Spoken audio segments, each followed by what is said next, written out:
Hello students. आज हम देखने वाले हैं कक्षा 10वीं हिंदी माध्यम सीजी बोर्ड की तैयारी, जिसको हम लोग छत्तीसगढ़ माध्यमिक शिक्षा मंडल के नाम से जानते हैं। इसकी तैयारी के सीरीज में आज हम आपका देखने वाले हैं इकाई नंबर 2, जिसको हम लोग निर्देशांक ज्यामिति के नाम से जानते हैं। मैंने यहाँ पे लिख भी दिया है। इस जो आपका निर्देशांक ज्यामिति ये 2 अध्यायों से मिलकर बना है। अध्याय नंबर 6 जिसका निर्देशांक ज्यामिति, जैसे आपका इकाई का नाम है सेम उसी जैसा इसका भी नाम है, और अध्याय नंबर 7 आलेख। तो ये 2 अध्याय से मिलकर बना है आपका इकाई नंबर 2।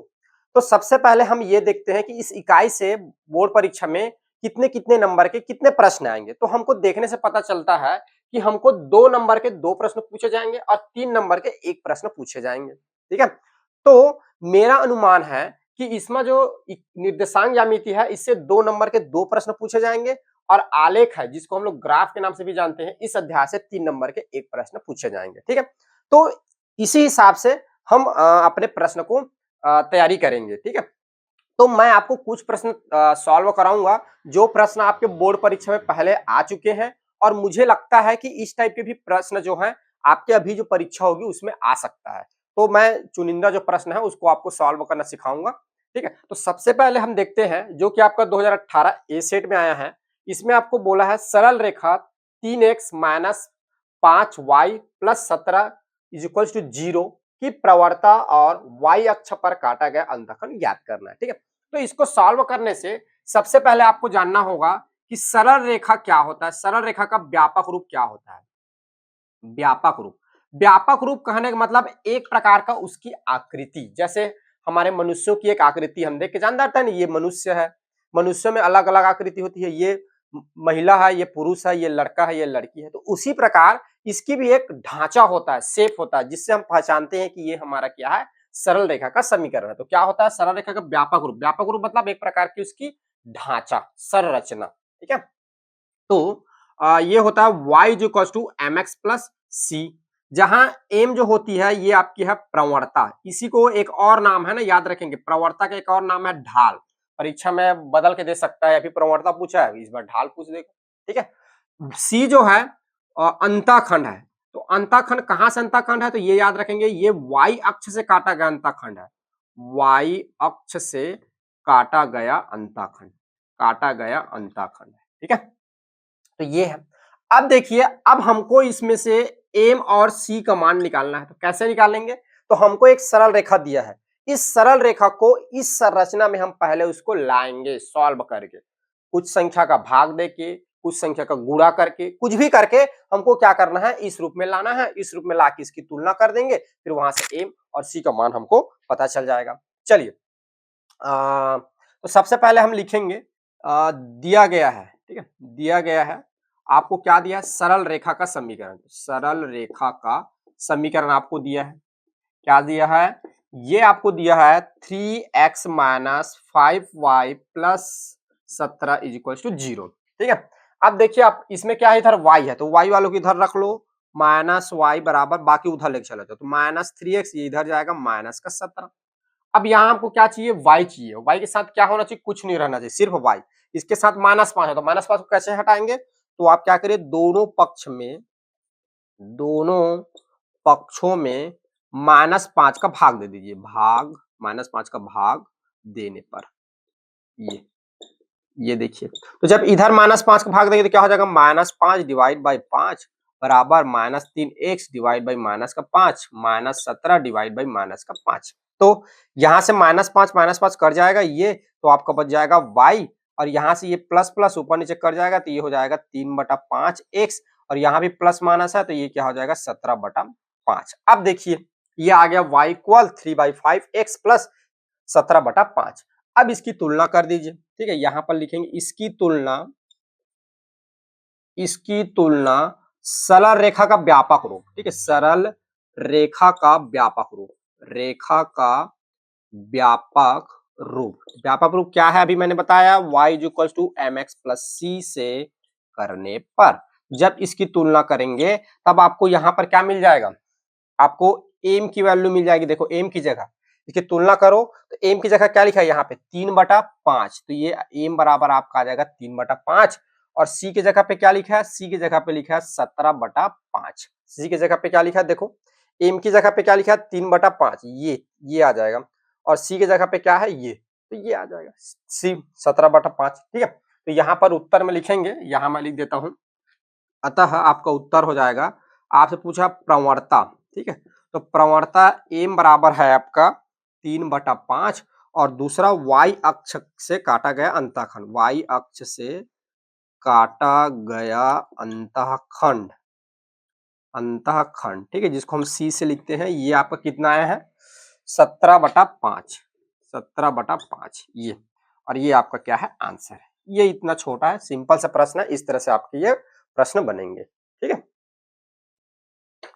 देखिए ये अगला प्रश्न है आपका, जो कि 2021 बी में आया हुआ है, बी सेट में। यदि एक रेखा बिंदुओं ए -3 -1 3 तथा बी 2 8 से होकर जाती है, तो उस रेखा की प्रवणता ज्ञात करना है। ठीक है, देखिए मैं आपको जो प्रश्न बता रहा हूँ ना, इसमें प्रश्न जो है बोर्ड एग्जाम में आपको इसी तरह से ही पूछे जाते हैं, बस आपका नंबरों को चेंज कर दिया जाता है, यहाँ पे कुछ दूसरा नंबर दे देगा, यहाँ पे कुछ दूसरा नंबर दे देगा।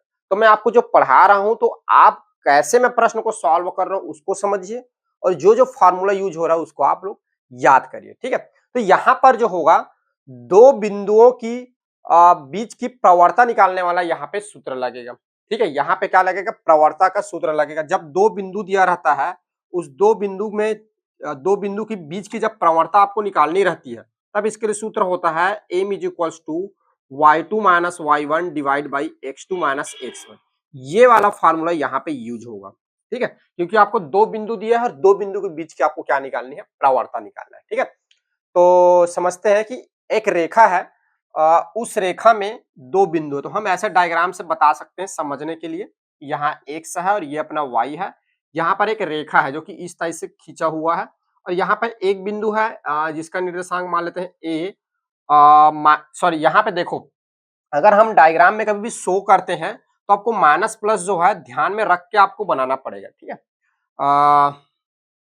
इसका डायग्राम जो होगा इस तरह से बनेगा, ये ऐसा बनेगा, यहाँ पे आपका आएगा, चूंकि -1 यहाँ पे है, तो ये जो होगा आपका समथिंग इस टाइप से बनेगा, ये ठीक है, जहां पे आपका यहाँ इस पॉइंट पे आपका होगा -1 3 होगा, और ये वाला पॉइंट होगा ये मान रहे 2 8 होगा। ठीक है, आप सोच रहे होंगे कि सर क्या हमको एग्जाम में डायग्राम बनाना बहुत जरूरी है क्या, डायग्राम बनाना क्या जरूरी है, तो मेरा आंसर है नहीं। आप चाहें तो एग्जाम में डायग्राम नहीं बना सकते हैं, डायग्राम नहीं बनाएंगे तब भी कुछ फर्क नहीं पड़ना है। ठीक है, बट डायग्राम क्या होता है, किसी भी प्रश्न का जब हम डायग्राम बनाते हैं, आकृति बनाते हैं, तब उसको समझ में आता है कि एक्चुअली प्रश्न क्या बोलना चाह रहा है। ठीक है, तो प्रश्न को आपको समझाने के लिए मैं आपको ग्राफ बना रहा हूँ, डायग्राम बना रहा हूँ उसका। ठीक है, आप चाहें तो पेपर में डायरेक्ट सॉल्व कर सकते हैं बिना डायग्राम के इस वाले प्रश्न में। ठीक है, कई कई चैप्टर ऐसे होंगे जिसमें जरूरी होगा, करना पड़ेगा, डायग्राम बनाना पड़ेगा, लेकिन इसमें जरूरी नहीं है। अगर आप बनाते हैं तो ये ध्यान रखेंगे कि कौन सा पॉइंट कहाँ पे आएगा, तो और ज्यादा आपके लिए अच्छा रहेगा। ठीक है, चलिए खैर हम प्रश्न सॉल्व करते हैं। तो ये आपको दिया है, तो आप सबसे पहले लिखेंगे दिया गया दिया गया बिंदु। ठीक है, दिया गया बिंदु, बिंदुएं, दिया गया बिंदुएं, एक आपको दिया गया है a -3 और एक आपको दिया है b 2 8। ठीक है, जहां जहां क्या हो जाएगा, x1 -1 और y1 जो हो जाएगा प्लस का 3, और यहां से ले लेंगे x2 2 और y2 जो हो जाएगा आपका 8 हो जाएगा। ठीक है, अब अपने को क्या निकालना है, प्रवणता निकालना है। ठीक है, तो हम जानते हैं कि ठीक है, प्रवणता प्रवणता को m से डिनोट करते हैं, याद रखेंगे। देखिए यहाँ पे प्रश्न में प्रवणता दिया हुआ है। ठीक है, प्रवणता का एक और नाम है ढाल। ठीक है, कहीं कहीं पे आपको ढाल देगा, और इसके इंग्लिश नाम है स्लोप। ठीक है, स्लोप भी बोल सकता है। तो आप चूंकि हिंदी पेपर में ढाल और प्रवणता दो वर्ड तो ही लिखा ही रहेगा, दोनों में से एक। ठीक है, दोनों सेम ही होते हैं, ढाल और प्रवणता। ठीक है, तो प्रवणता का सूत्र क्या है, अभी मैंने लिखा है y2 minus y1 divide by x2 minus x1। ठीक है, चलिए मान रख दीजिए, यहाँ पर मान लिखा हुआ है, तो m इज इक्वल आपका क्या हो जाएगा, y2 दिया हुआ है 8 और y1 दिया है 3, और आपका देखो x2 चिन्ह को ध्यान से रखेंगे, यहाँ माइनस, यहाँ वो x1 जो दिया है माइनस का 1, ये तो ये आ जाएगा आपका m इज इक्वल टू ए 8 में, तो ये हो जाएगा 5, 8 में 3 जाएगा तो, और ये आपका हो जाएगा 2, ऋण ये हो जाएगा धन का 1, तो m बराबर 5 बटा आपका क्या हो जाएगा 3। ठीक है, ये आपकी क्या है प्रवणता, तो प्रवणता जो हो जाएगा आपका m बराबर 5 बटा 3 होगा। ठीक है, जब आपको दो बिंदु दिया रहा है, उनका निर्देशांक दे रहा है और आपसे प्रवणता पूछे तो उस प्रश्न को आप इस तरह से बनाएंगे। ठीक है, चलिए आप लिखिए इसको। देखिए ये है 2024 ए सेट में आया था, बिंदु 3 -5 तथा 6 -4 के बीच की दूरी ज्ञात कीजिए। ठीक है, तो सबसे पहले आपको पता होनी चाहिए दो बिंदु के बीच की दूरी का फार्मूला, दो बिंदु की बीच की दूरी का फार्मूला, बीच की दूरी, दो बिंदु के बीच की दूरी का फार्मूला क्या होता है, ये होता है आपका under root x2 minus x1 का square plus y2 minus y1 का स्क्वायर, ये सूत्र यहाँ पे प्रयोग होगा। ठीक है, देखिए मैं सूत्र को अलग से इसलिए लिखवा रहा हूँ आपको ताकि आप लोग को सूत्र याद हो। ठीक है, सूत्र याद रहेंगे तो आपको नंबर एक कोई भी दे, आपको सॉल्व करना आता है, कैलकुलेट करना, तो आप सही आंसर निकाल ही लेंगे। ठीक है, चलिए तो इसको हल करेंगे, तो दिया गया बिंदुएं, दिया गया बिंदुएं, या तो आप ठीक है दिए गए बिंदुएं लिख सकते हैं, यहाँ आप ले लेंगे कि a की वैल्यू है 3 -5 ले लेंगे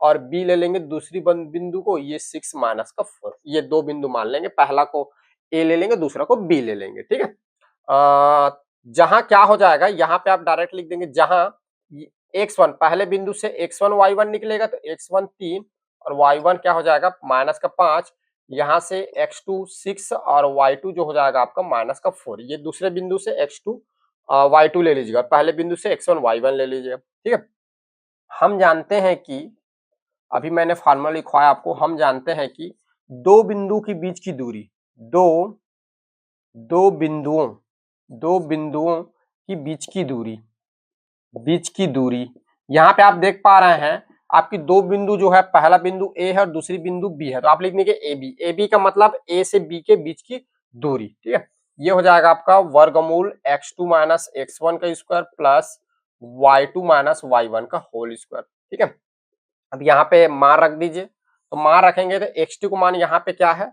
x2 का मान है 6 माइनस और ये हो जाएगा आपका 3, तो ये हो जाएगा स्क्वायर, फिर प्लस y2 है माइनस का 4 और माइनस, अब इधर देखिए यहाँ माइनस है, यहाँ यहाँ इसमें फार्मूला माइनस है, एक माइनस यहाँ पे और आ रहा था, ऐसे कोष्टक करके आप इसको और लिखेंगे, ये हो जाएगा आपका स्क्वायर। आगे सॉल्व करिए, तब ये आपका आ जाएगा 6 में 3 जाएगा तो ये आपका बच जाएगा 3, 3 की घात 2 प्लस ये आपका हो जाएगा -4 माइनस माइनस प्लस, प्लस का 5 की घात हो जाएगा 2। आगे जब आप सॉल्व करेंगे तो ये हो जाएगा आपका 3 का स्क्वायर 9 प्लस ये -4 और प्लस का 5। ठीक है, -4 से +5 तो ये आ जाएगा आपका प्लस का 1 की घात 2।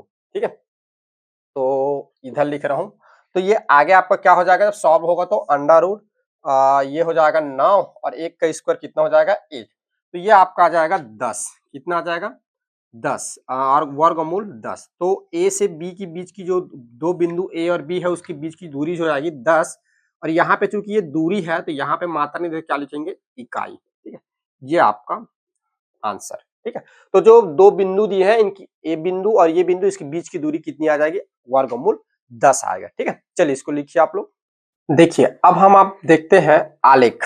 ठीक है, जो कि आपका निर्देशांक ज्यामिति इकाई नंबर, जो आपका इकाई नंबर 2 है उसमें का दूसरा जो अध्याय है निर्देशांक ज्यामिति। ठीक है, मैंने आपको बताया था कि मेरे हिसाब से जो अध्याय नंबर जो 6 है आपका निर्देशांक ज्यामिति, उसमें से दो दो नंबर के दो प्रश्न आएंगे, और मेरे हिसाब से जो आलेख जो है जिसको हम लोग ग्राफ भी बोलते हैं, अध्याय नंबर 7, इस अध्याय से आपके 3 नंबर के एक प्रश्न आएंगे ऐसा मुझे लगता है।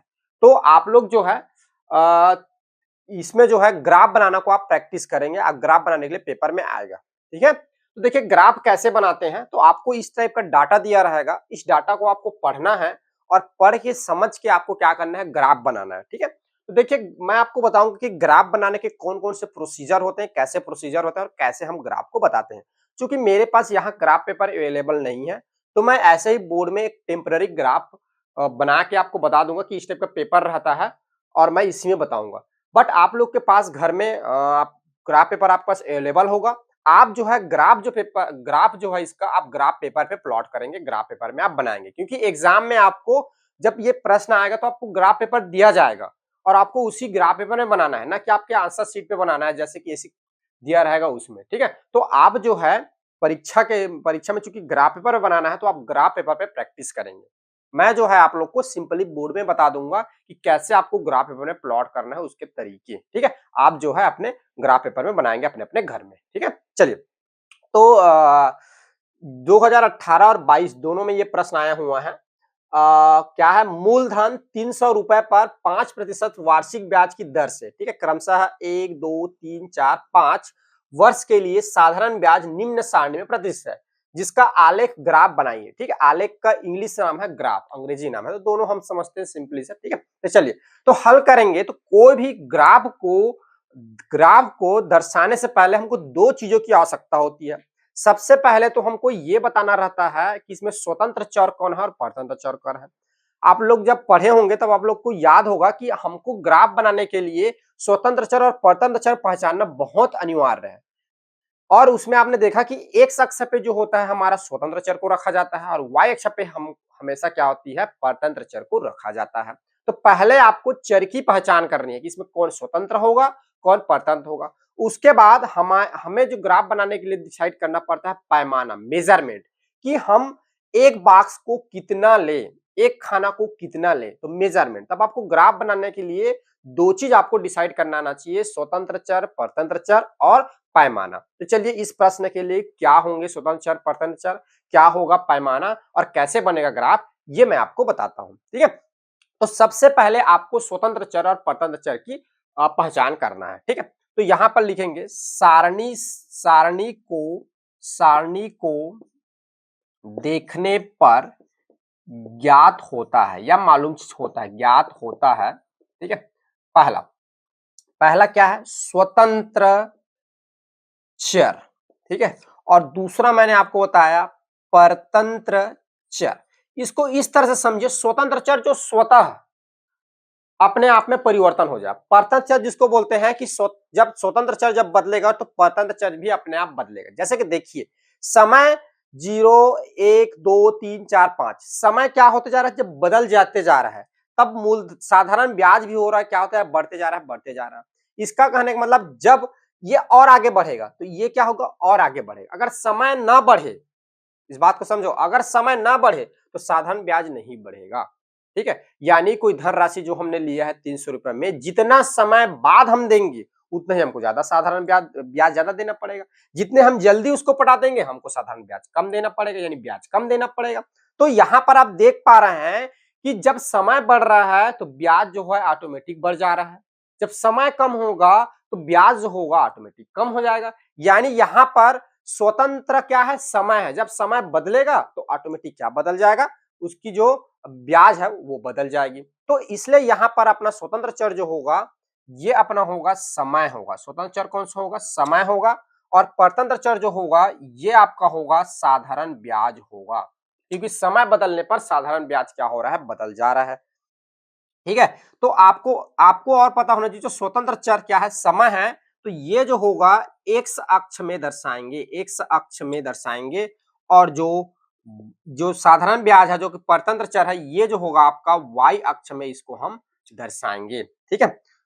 में प्रदर्शित करेंगे, यहां पर लिख दीजिए में प्रदर्शित करेंगे, ऐसा लिखने के बाद एक बार लिख देंगे ऐसा प्रदर्शित करेंगे, ये, ठीक है। चलिए, अब दूसरा हम लोग इसमें देखते हैं, पहला तो हमने स्वतंत्र चर परतंत्र, दूसरा यहाँ पे हम लोग देखेंगे दूसरा यहाँ पे ऐसा काम करते हैं, यहाँ पे अब लिखा लेते हैं पैमाना, पैमाना, ठीक है, पैमाना, पैमाना, ठीक है, पैमाना। तो एक्स अक्ष के लिए, एक्स अक्ष में एक खाना, एक्स अक्ष में एक खाना, ठीक है, और वाई अक्ष में एक खाना।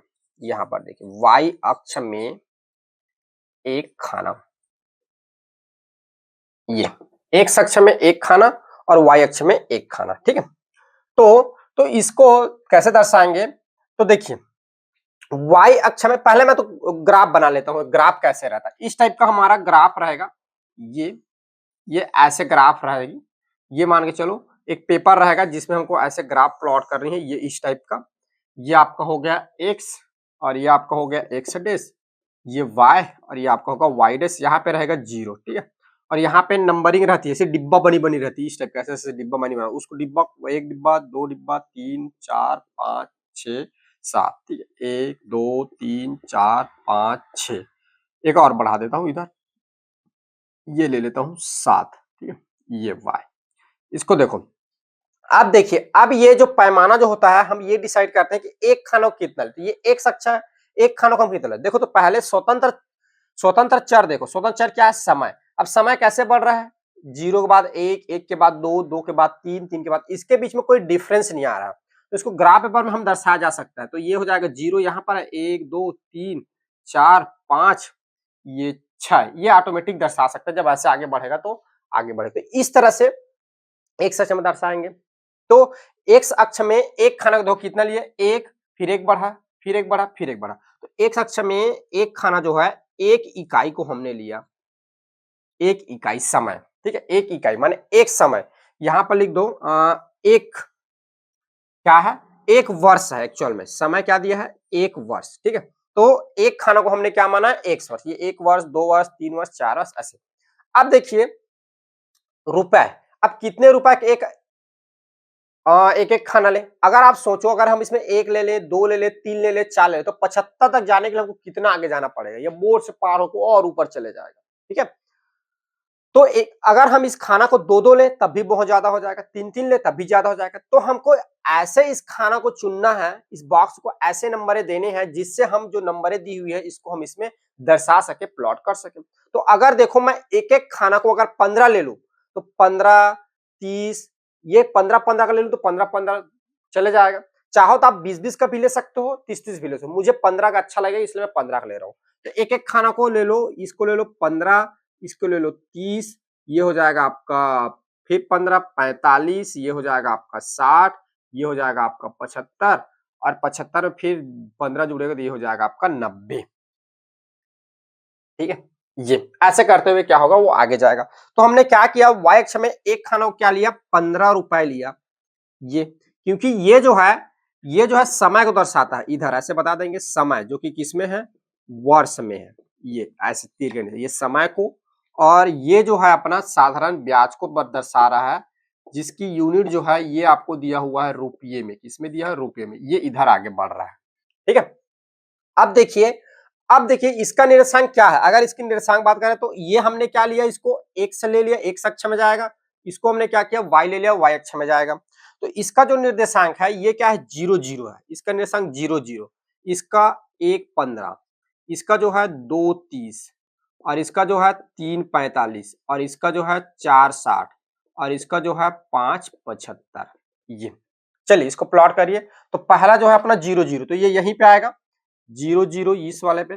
फिर उसके बाद क्या आएगा, 1 15, जब एक अक्ष का एक लेंगे तो वाई अक्ष का क्या लेंगे, 15 लेंगे, ये एक्स अक्ष का एक तो वाई अक्ष का हो जाएगा 15, ये यहाँ पे आएगा, ये है आपका 1 15, ठीक है। अब देखिए दूसरे जब 2 लेंगे तो 30 जाएगा, ये यहाँ पे आएगा, ठीक है। 2 लेंगे तो 30 जाएगा, जब 3 लेंगे तो 45 जाएगा, ये यहाँ पे, जब जब ये लेंगे 4 लेंगे तब ये 60 जाएगा, जब 5 लेंगे तो ये 75 जाएगा, जो कि क्या होगा, ये यहाँ पे मिलेगा इस पॉइंट पे, ये इस पॉइंट पे, ये ऐसे इस पॉइंट को हम दर्शा देंगे, और हो सके तो ऐसा थोड़ा बड़ा एक राउंड और ऐसे कर देंगे, ये ऐसे मिलेगा, ये ठीक है। इसका निर्देशांक है 2 30, और इसका निर्देशांक है 3 45, और इसका निर्देशांक है 4 60, और इसका निर्देशांक है 5 75, ठीक है। जब एक अक्ष में 5 चला तो वाई अक्ष में हमने 75 चला, ठीक है। अब इसको आपको क्या करना है, स्केल की हेल्प से ऐसे आप दर्शा देंगे, ये ऐसे आप मिला देंगे, ये पॉइंट को मिलाते हुए ऐसे एक लाइन खींच देंगे, ठीक है। तो इस तरह से हमारा क्या बनेगा, इसका ग्राफ बनेगा, ठीक है। यहाँ पे ग्राफ बनाएंगे तो यहाँ पे लिख देंगे जो आपका चित्र है, ठीक है, यहाँ पे लिख देंगे समय और साधारण ब्याज, समय और साधारण ब्याज के बीच में आलेख, ये, ठीक है। समय और साधारण ब्याज के बीच में क्या बनाया हमने, आलेख बनाया, ठीक है। देखिए ये जो पैमाना जो है कई टीचर्स या कई बुकों में इसको क्या किया जाता है, यहाँ पे लिखा जाता है। ये जो आपका ग्राफ बनेगा ना, मान लो इतना बड़ा आपका ग्राफ है, तो यहाँ पे लिखा जाता है पैमाना से डिब्बा में पैक करके, ठीक है। आप बुक में देखे होंगे उस टाइप का डायग्राम बनता है, ठीक है। तो अगर आप इस पैमाना को यहाँ पे नहीं दर्शाते हैं, जैसे कि मैंने क्या किया, नंबरिंग करके ये पहले इसको दर्शा दिया, फिर इसको बता दिया, उसके बाद फिर मैंने ग्राफ बना दिया। अगर इसको आप नहीं बनाते हो तो इस आपको अगर मतलब यहाँ नहीं दर्शाते हो तो आप ग्राफ में भी यहाँ पर ऐसे डिब्बा बना के आप लिख सकते हो। इसके दो तरीके हैं, या तो आप पैमाना को पहले बताओ या तो आप फिर ग्राफ में बता दो, ठीक है। ज्यादा सफिशिएंट तरीका जो होते हैं ग्राफ में ही माना जाता है, परंतु आप अभी छोटे क्लास में है तो आपको ग्राफ बनाने में समस्या न हो करके मैंने इसको क्या किया, दो अलग पार्ट्स में डिवाइड कर दिया है। एक यहाँ पे पैमाना को अलग कर दिया है, ग्राफ को अलग कर दिया, ठीक है। तो एग्जाम में जब आपका प्रश्न आएगा तो ये जो हल करके ये इतना डाटा आप लिखेंगे किस पे, आपने आंसर शीट पे, और आपको जो ग्राफ पेपर दिया रहेगा उस ग्राफ पेपर में आप ग्राफ बनाएंगे, फिर उस जगह पे आपका जो इन्विजिलेटर रहेगा, पर्यवेक्षक रहेगा, वो स्टेपलर कर देगा, आप बताइएगा कि इसका आंसर है करके, और यहाँ पे उत्तर क्रमांक करके आप अपने ग्राफ को ग्राफ पेपर बना के वैसे वहां पे लगा देंगे, ठीक है। तो ये जो है इस प्रश्न का जो ग्राफ है वो ग्राफ बनाना सीखना है। इस प्रश्न का जो ग्राफ है इस तरह से बनेगा, ठीक है। चलिए इसमें एक और क्वेश्चन देखते हैं ग्राफ बनाने का, इसको नोट डाउन करिए आप। आलेख में ही एक अगला प्रश्न है। देखिए पहले वाले प्रश्न में क्या था, आपको पहले से आपको सारणी दे दिया था। इस वाले प्रश्न में आपको सारणी बनाने के लिए स्टेटमेंट दिया हुआ है। इस स्टेटमेंट को पढ़ना है और उस स्टेटमेंट को समझ के उस हिसाब से आपको एक टेबल बनाना है, और टेबल बना के फिर आपको क्या करना है, ग्राफ बनाना है, ठीक है। तो प्रश्न है जो कि 2019 में आया हुआ है, एक्स के विभिन्न मानों के लिए एक्स स्क्वायर का मान ज्ञात करके। क्या है, एक्स के विभिन्न मान दिए रहेंगे जिसके एक्स स्क्वायर का मान ज्ञात करना है, ठीक है। एक्स और एक्स स्क्वायर के मानों के बीच का आलेख खींचिए। एक्स का मान -4 से +4 पूर्णांक संख्याएं हैं, ठीक है। पूर्णांक संख्याएं कहने का मतलब एक ऐसी संख्या जिसमें शून्य भी आती है और समस्त धनात्मक संख्या समस्त ऋणात्मक संख्या आती है, उसको हम लोग बोलते हैं पूर्णांक संख्या, ठीक है। तो आपको कहां से लेना है, इसमें बोल रहा है -4 से लेना है, तो -4 -3 -2 -1 0 1 2 3 4। अब देखिए इस बात को आप ध्यान रखेंगे, जरूरी नहीं है कि यही प्रश्न है, कभी कभी क्या होता है नंबरों को चेंज कर दिया जाता है, बट आप जो है प्रश्न कैसे सॉल्व होते हैं उसको आप ध्यान में रखिए। जब आपसे प्रश्न सॉल्व करना आ जाएगा पढ़ के, कोई भी प्रश्न एग्जाम में आपसे बनना ही बनना है, ठीक है। तो चलिए अब देखिए एक्स स्क्वायर, तो जब इसका स्क्वायर करेंगे -4 का तो क्या आ जाएगा, प्लस का 16, इसका करेंगे तो प्लस का 9, इसका करेंगे तो प्लस का 4, इसका करेंगे तो प्लस का 1, ये हो जाएगा 0। तो 1 का स्क्वायर 1, 2 का स्क्वायर 4, 3 का स्क्वायर 9 और 4 का स्क्वायर क्या हो जाएगा 16। ये आपका मान बन गया, ठीक है। तो ये आपका सारणी बन गया, ठीक है। अब इस सारणी से सबसे पहले आपको क्या करना है, और स्वतंत्र चर और पता चर डिसाइड करना, ठीक है। तो उपरोक्त उपरोक्त सारणी, ठीक है, ऐसा लिख देते हैं इसको नंबर, उपरोक्त सारणी का अवकलन करने पर, अवकलन अवकलन करने पर, ठीक है। यहां पर देखिए यहाँ पे स्वतंत्र चर कौन सा होगा, तो आप देख पा रहे हैं ये -4 से 4 तक होगा, ठीक है। स्वतंत्र चर एक्स, ठीक है, एक्स एक्स होगा, और दूसरा जो है आपका इसमें जो होगा परतंत्र चर, ठीक है, परतंत्र चर ये जो होगा आपका एक्स स्क्वायर होगा, जो कि क्या होगा, जो कि एक्स अक्ष में प्रदर्शित होगा, और ये जो होगा वाई अक्ष, ऐसे दोनों को एक साथ करके लिख देंगे, में प्रदर्शित करेंगे, में प्रदर्शित करेंगे ये, ठीक है। दूसरा पैमाना निकाल लेंगे आप, पैमाना, तो एक्स अक्ष में एक खाना और वाई अक्ष में एक खाना, ठीक है। तो यहां पर देखिए पहले हम ग्राफ बना देते हैं, ज्यादा अच्छे से समझ में आता है, ठीक है। तो ये जो होगा इस टाइप का ग्राफ बनेगा, ये इसका जो है माइनस प्लस दोनों आ रहा है, आपको दोनों को इसमें प्रदर्शित करना है, ठीक है। ये एक्स एक्स डैश ले लीजिए, वाई, और ये हो जाएगा आपका वाई डैश, ठीक है। ये 2 3 4 5 1 2 3 4 5 1 2 3 4 5 6 7 8 1 2 3 4 5 6 7, ठीक है। अब देखिए ये आपका मूल बिंदु है जो क्या है 0 है, O है, ठीक है।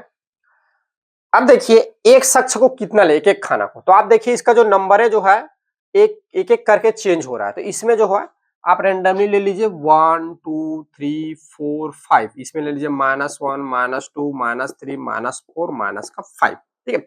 अब देखिए अब बात आती है y अक्ष, ठीक है, जिसमें x स्क्वायर को अपने को प्रदर्शित करना है। इसमें तो हमने x को प्रदर्शित कर दिया, अब अपने को x स्क्वायर को प्रदर्शित करनी है इसमें।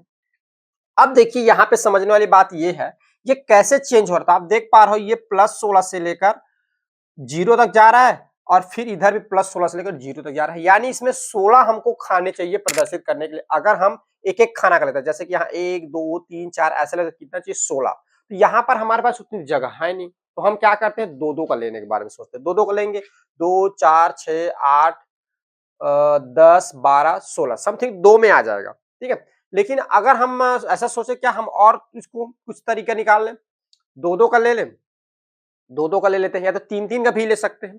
मैं क्या करता हूँ इसको और छोटा बनाने के लिए मैं चर का लेना चाहता हूँ एक खाना को, ठीक है। तो इसको मैं ले लूँ 4 का, ये 4, ये अपनी इच्छा है ना कितना लेंगे, ठीक है। 4 का ले लेता हूँ, 8 का ले लेता हूँ, यहाँ 12 आ जाएगा, ये आ जाएगा 16, ये आ जाएगा आपका 20, ठीक है, ठीक है।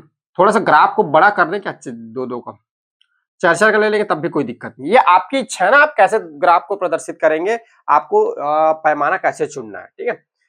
इधर की तो जरूरत है नहीं, -4 ये हो जाएगा आपका -8 -16 -12 -16 और ये हो जाएगा -20, ये ठीक है। ये अपना जो है इधर जो है एक्स स्क्वायर जो है इधर हमने प्रदर्शित किया हुआ है, ठीक है। चलिए आप प्लॉट करिए तो ये जो अच्छा इसको लिख देते हैं पैमाना को, एक शख्स में एक खाना, एक शख्स में एक खाना क्या लिए, एक इकाई लिए हैं, एक इकाई, और इसमें जो है y अक्ष में खाना को 4 इकाई में लिए हैं, तो ये हो जाएगा आपका 4 इकाई, ठीक है। तो -4 के लिए प्लस का 16, तो माइनस का 4 ये जाएगा, प्लस का 16 जो है यहाँ से आएगा, ये माइनस का 4 ये वाला जाएगा, ये वाला माइनस का 3 तो ये 9 आएगा, तो ये 4, ये आधा जो हो जाएगा आपका 4 14, अपने को कितना चाहिए 9 चाहिए, सॉरी, तो 8 के ऊपर आएगा 9, ये 8 हो गया, तो समथिंग जो है 9 जो है आपका ये यहाँ जाएगा, ये इस पॉइंट पर, ठीक है। फिर एक के लिए एक, नहीं नहीं 2 आएगा, 2 के लिए 4, -2 के लिए प्लस का 4, ये यहाँ आएगा, एक के लिए एक, तो ये जो है इधर ही जाएगा ये, फिर इसके बाद आपका आ जाएगा ये 0, ठीक है। उसके बाद फिर +1, फिर एक के लिए आ गया, फिर 2 के लिए आपका आ जाएगा 4 यहाँ पे, इधर 2 इधर 4 जाएंगे, ठीक है। फिर इधर का प्लस का 3 और इधर का आएगा प्लस का 9, 3 का क्या आ जाएगा 9, इसके लिए 4, x अक्ष है 4, अब y अक्ष का मान कहाँ है 16, ये इधर ऐसे बढ़ाएंगे तो यहाँ पे आएगा, ठीक है। ये वाला पॉइंट, ये वाली पॉइंट, ये वाली पॉइंट, यहाँ ये पॉइंट मिली, ये ठीक है। इन सारे पॉइंट को हम क्या कर देंगे, ऐसे स्केल के साथ ऐसे मिला देंगे, ये यहाँ मिलेगा, यहाँ मिलेगा, थोड़ी सी तिरछा मिल गई, ये ऐसे जाएगा, ये फिर यहाँ से ऐसे घूमते हुए फिर यहाँ से निकलते हुए ये जो है इस टाइप का आपका ग्राफ बनेगा जब आप अपने पॉइंट्स को मिलाएंगे, ठीक है। इस पॉइंट्स की वैल्यू लिख दीजिए, ये वाली पॉइंट जो है आपका 0 0 है, इस पॉइंट की जो वैल्यू है ये आपका है 1 1 है, इस पॉइंट की वैल्यू जो है 2 4 है, इस पॉइंट की वैल्यू जो है 3 9 है, और इस पॉइंट की जो वैल्यू है ये है 4 और 16 है, ठीक है। इधर जो है इसकी वैल्यू जो है माइनस का 1 प्लस का 1 है, इसके लिए माइनस का 2 प्लस का 4, इसके लिए माइनस का 3 प्लस का 9, और इसके लिए जो है ये थोड़ा सा ये ठीक है, इसके लिए जो है माइनस का 4 प्लस का 16, ठीक है। ये इस तरह से इसमें ग्राफ बनेगा, ये वाला जो ग्राफ है अब इसका क्या कर दीजिए, चित्र बता दीजिए क्या है चित्र, एक सवा एक्स स्क्वायर के बीच का आलेख, बीच का आलेख, 100 या एक्स आलेख, ये है, ठीक है। एक्स वाई एक्स स्क्वायर के बीच का आलेख है, जो कि क्या होगा इस तरह से प्रदर्शित करेंगे हम, ठीक है। तो यहाँ पे मैंने आपको बताया कई जगह पैमाना को बुक गाइड वगैरह में देखोगे तो पैमाना को इसके जस्ट यहाँ पर भी लिखा जाता है। तो दो तरीके पैमाना लिखने के, या तो पैमानों को यहाँ अलग से बता दो, या तो पैमानों को फिर यहाँ पे लिख दो, ठीक है। बाकी आप इस तरह से प्रश्न को सॉल्व करेंगे जैसे मैंने आपको बताया है, ठीक है। आपको प्रश्न इसी टाइप के ही दिए जाएंगे, हो सके तो आप नंबरें चेंज कर सकती है, नहीं तो सेम टू सेम दे देते हैं पेपरों में, ठीक है। तो ठीक है, आप अच्छे से तैयारी करिए, फिर इसमें इस इकाई के लिए इतना ही, ठीक है। Thank you.